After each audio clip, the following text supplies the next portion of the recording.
أول رد من دكتور ريهام سعيد واللي شوه وشها وانهيار ريهام سعيد في بث مباشر على حسابها الرسمي وحالة كبيرة من الجدل بين جمهور ريهام سعيد.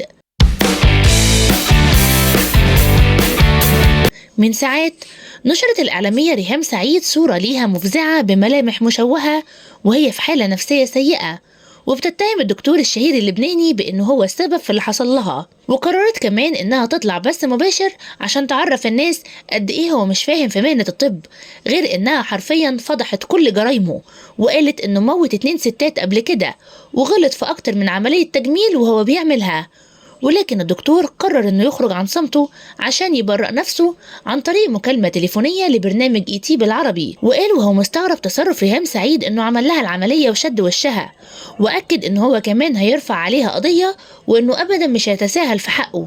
ومش بس كده، ده كمان بيكذب ريهام سعيد في كل كلمة قالتها، وقال ان العملية تمت في مارس اللي فات وهو ما يعرفش هي ليه جاية بعد سنة تتكلم في الموضوع ده وكأن العملية معمولة من أيام.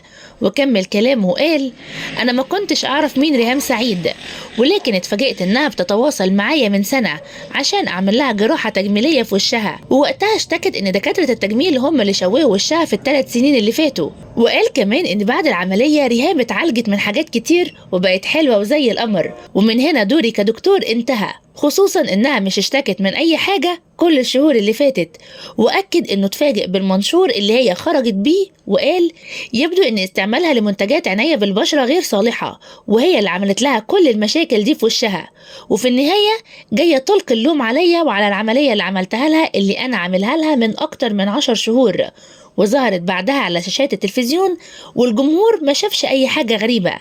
ومن هنا ريهام سعيد طلعت في بث مباشر عشان تثبت عكس كلامه. قولوا لنا يا ترى مين الصح ومين الغلط؟